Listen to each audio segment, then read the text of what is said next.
И благодарам господина Макрадулија. Сега збор му давам на господинот Александар Кржаловски од Граѓанска платформа. Поверете.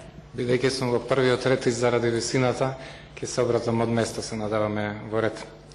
Почитуван комесару Рен, амбасадори, почитувани пратеници, колеги од Советот за евроинтеграции и колеги од граѓанскиот сектор. Дозволете да се придружам на благодарниците за визната либерализација, а и да честитам бидејќи е заеднички успех и на Комисијата и на Македонија. Воедно како представник од граѓанскиот сектор, сакам посебно да им честитам на активистите од граѓанските организации, особено оние кои беа директно вклучени во проблемот со визите, како студентите, например, со проектот Visa No Way или регионалниот проект Visa Info, кои верувам придонесоа кон оваа одлука.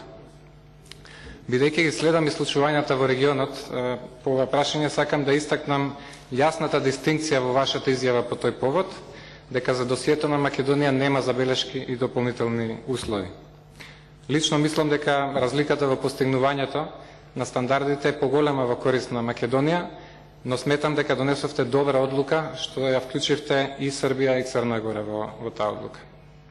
Но како што рековте и вие, тоа е веќе зад нас. Едно прашање се надеваме, а ќе се задржам повеќе на следниот предизвик за кој треба да зборуваме. Како представник на граѓанскиот сектор и релативно неутрален наблюдувач на состојбите, и јас сметам дека Комисијата треба да препорача почеток на преговорите за членство на Македонија во Европската Унија.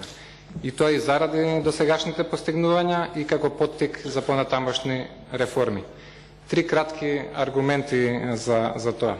Прво за постигнувањата.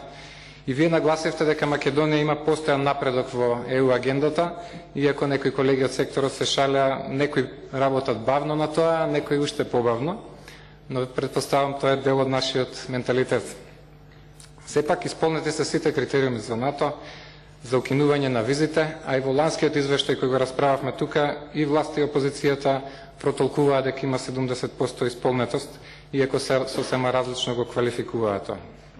Втор аргумент, сметам дека дел од критиките и согледувањата од нас, од граѓанскиот сектор, кои ги упатуваме и кон власта тука, всушност говорат дека со секој одложување интензитетот на реформите се намалува. На тој начин одложувањето станува контрапродуктивно.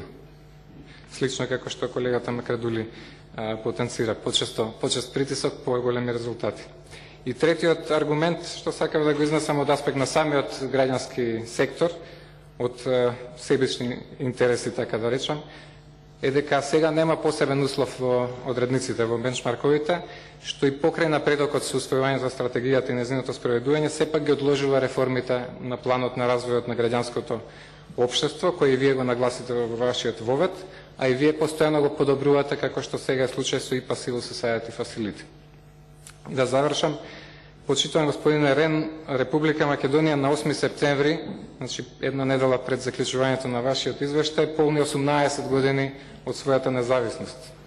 Верувам дека покажавме и на самите себе дека можеме да функционираме како независна држава.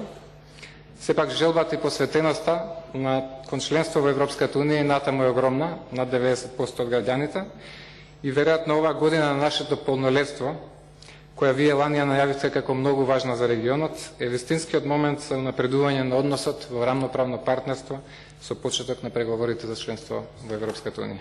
Благодарам. Благодарам, господине Кржаловски. А сега